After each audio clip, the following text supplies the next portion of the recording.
प्रिय दर्शकों को सादर अभिवादन प्रणाम। आज हम रचना पढ़ेंगे लखनवी अंदाज, जो कि लिखी हुई है यशपाल के द्वारा। और यशपाल अत्यंत प्रसिद्ध कथाकार उपन्यासकार रहे हैं भारतीय हिंदी साहित्य में मुख्यतः, तो उन्हीं की रचना हम पढ़ेंगे।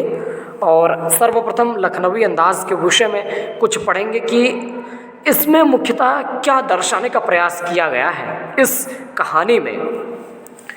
यूँ तो यशपाल ने लखनवी अंदाज व्यंग्य यह साबित करने के लिए लिखा था कि बिना कथ्य के कहानी नहीं लिखी जा सकती, परंतु एक स्वतंत्र रचना के रूप में इस रचना को पढ़ा जा सकता है।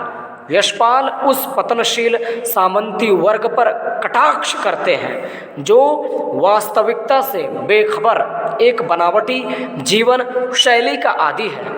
कहना न होगा कि आज के समय में भी ऐसी परजीवी संस्कृति देखने को मिलती ही है।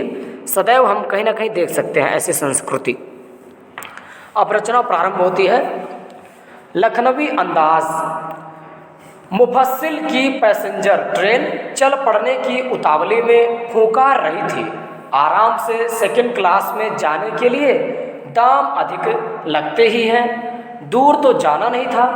भीड़ से बचकर एकांत में नई कहानी के संबंध में सोच सकने और खिड़की से प्राकृतिक दृश्य देख सकने के लिए टिकट सेकंड क्लास का ही ले लिया। गाड़ी छूट रही थी। सेकंड क्लास के एक छोटे से डिब्बे को खाली समझकर जरा दौड़कर उसमें चढ़ गए। अनुमान के प्रतिकूल डिब्बा निर्जन नहीं था। एक बर्थ पर लखनऊ की नवाबी नस्ल के एक सफ़ेद पोश सज्जन बहुत सुविधा से पालथी मारे बैठे थे। सामने दो ताज़े चिकने खीरे तौलिए पर रखे थे। डिब्बे में हमारे सहसा कूद जाने से सज्जन की आंखों में एकांत चिंतन में विघ्न का असंतोष दिखाई दिया।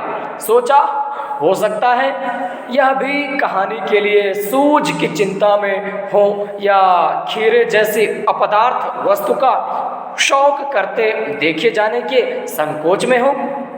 नवाब साहब ने संगति के लिए उत्साह नहीं दिखाया और हमने भी उनके सामने की बर्थ पर बैठकर आत्मसम्मान में आंखें चुरा ली। ठाली बैठे, अर्थात एक प्रकार से आप कह सकते हैं कि बिना किसी कार्य के बैठे, ठाली बैठे कल्पना करते रहने की पुरानी आदत है। नवाब साहब की असुविधा और संकोच के कारण का अनुमान करने लगे। संभव है नवाब साहब ने बिल्कुल अकेले यात्रा कर सकने के अनुमान में किफायत के विचार से सेकंड क्लास का टिकट खरीद लिया हो और अब गवारा ना हो कि शहर का कोई सफ़ेद पोश उन्हें मझले दर्जे में सफ़र करता देखे। अकेले सफ़र का वक्त काटने के लिए ही खीरे खरीदे होंगे और अब किसी सफ़ेद पोश के सामने खीरा कैसे खाएं। हम कनखियों से नवाब साहब की ओर देख रहे थे। नवाब साहब कुछ देर गाड़ी की खिड़की से बाहर देखकर स्थिति पर गौर करते रहे। ओहो, नवाब साहब ने सहसा हमें संबोधन किया। आदाब अर्ज, जनाब खीरे का शौक फरमाएंगे। नवाब साहब का सहसा भाव परिवर्तन अच्छा नहीं लगा। अर्थात हमारे लेखक को, यशपाल जी को, नवाब साहब का जो संबोधन था अचानक अच्छा नहीं लगा। तो भांप लिया आप शराफत का गुमान बनाए रखने के लिए हमें भी मामूली लोगों की ही हरकत में लथेड़ लेना चाहते हैं। और जवाब दिया, शुक्रिया, किबला शौक फरमाएं। नवाब साहब ने फिर एक पल खिड़की से बाहर देखकर गौर किया और दृढ़ निश्चय से खीरों के नीचे रखा तौलिया झाड़कर सामने बिछा लिया। सीट के नीचे से लोटा उठाकर दोनों खीरों को खिड़की से बाहर धोया और तौलिए से पोंछ लिया। जेब से चाकू निकाला, दोनों खीरों के सिर काटे और उन्हें गोदकर झाग निकाला। फिर खीरों को बहुत एहतियात से छीलकर फाकों को करीने से तौलिए पर सजाते गए। लखनऊ स्टेशन पर खीरा बेचने वाले खीरे के इस्तेमाल का तरीका जानते हैं। ग्राहक के लिए जीरा मिला नमक और पिसी हुई लाल मिर्च की पुड़िया भी हाजिर कर देते हैं। नवाब साहब ने बहुत करीने से खीरे की फाकों पर जीरा मिला नमक और लाल मिर्च की सुर्खी बुरक दी अर्थात छिड़क दी। उनकी प्रत्येक भाव भंगिमा और जबड़ों के स्फुरण यानी उनके जबड़ों के मुंह के अंदर जो जबड़ा होता है उससे मुंह को चलाते हुए देखकर तो उनकी प्रत्येक भाव भंगिमा और जबड़ों के स्फुरण से स्पष्ट था कि उस प्रक्रिया में उनका मुख खीरे के रसास्वादन की कल्पना से प्लावित हो रहा था।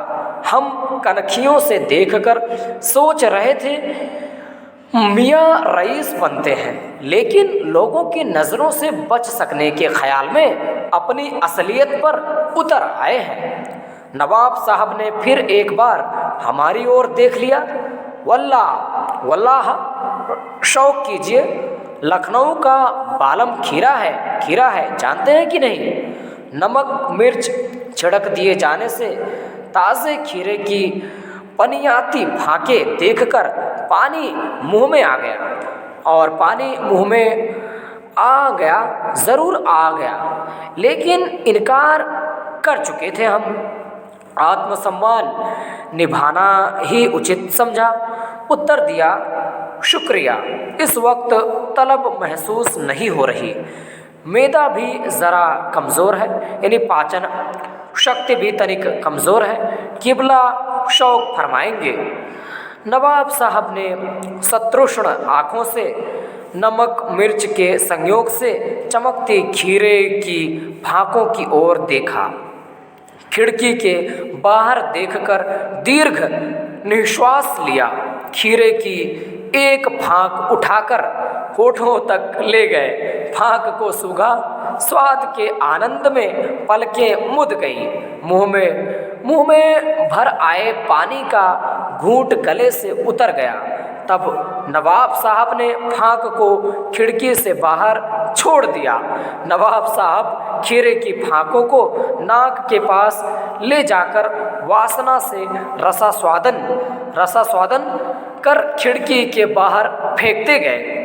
नवाब साहब ने खीरे की सब फाकों को खिड़की के बाहर फेंककर तौलिए से हाथ और होंठ पोंछ लिए और गर्व से गुलाबी आंखों से हमारी ओर देख लिया, मानो कह रहे हो यह है खानदानी रईसों का तरीका। अर्थात उन्होंने ऐसा किया कि होठों तक तो खीरों को ले गए जो नवाब साहब थे, लेकिन खाया नहीं और नवाबी जो पद्धति है उसको सम्मुख प्रस्तुत कर दिया। नवाब साहब खीरे की तैयारी और इस्तेमाल से थककर लेट गए। हमें तस्लीम सिर खम कर लेना पड़ा। यह है खानदानी तहजीब, नफासत और नज़ाकत। हम गौर कर रहे थे। खीरा इस्तेमाल करने के इस तरीके को खीरे की सुगंध और स्वाद की कल्पना से संतुष्ट होने का सूक्ष्म नफीस या एब्स्ट्रैक्ट तरीका ज़रूर कहा जा सकता है, परंतु क्या ऐसे तरीके से उदर की तृप्ति भी हो सकती है? बिल्कुल नहीं हो सकती। नवाब साहब की ओर से भरे पेट के ऊंचे डकार का शब्द सुनाई दिया और नवाब साहब ने हमारी ओर देखकर कह दिया, खीरा लजीज होता है लेकिन होता है सकील। नामुराद मैदे पर बोझ डाल देता है खीरा। ऐसा कह रहे हैं कि नहीं कि भाई खीरा तो होता है अच्छा, लेकिन नामुराद मैदे पर बोझ डाल देता है, यानी जो पाचन शक्ति है उस पर कहीं ना कहीं किसी प्रकार से आक्रमण कर ही देता है। ज्ञान चक्षु खुल गए, पहचाना ये है नई कहानी के लेखक। खीरे की सुगंध और स्वाद की कल्पना से पेट भर जाने का डकार आ सकता है, तो बिना विचार, घटना और पात्रों के लेखक की इच्छा मात्र से नई कहानी क्यों नहीं बन सकती। तो इस प्रकार से सोचते हैं कि भाई जब खीरे को बिना खाए ही व्यक्ति को डकार आ सकता है, तो भाई खीरे की सुगंध और स्वाद की कल्पना से पेट भर जाने का अगर जो ये एक अत्यंत सुंदर उदाहरण प्रस्तुत कर सकते हैं, अत्यंत सुंदर भाव अगर जो व्यक्त कर सकते हैं, इन्हें खीरे की सुगंध और स्वाद की कल्पना से अगर जो पेट भर जाता है इनका और डकार भी आता है, तो बिना विचार, घटना और पात्रों के लेखक की इच्छा मात्र से नई कहानी क्यों नहीं बन सकती। इसी प्रकार से ये कहानी लखनवी अंदाज समाप्त होती है और अपने विचार देने के लिए आप अवश्य ही समर्थ तथा सक्षम है, तो अवश्य ही अपने विचार दीजिएगा और बताइएगा कि मुझे कहाँ पर सुधार करना चाहिए और ये कहानी आपको समझ में आई या नहीं आई, ये भी अवश्य बताइएगा। जय हिंद, जय भारत।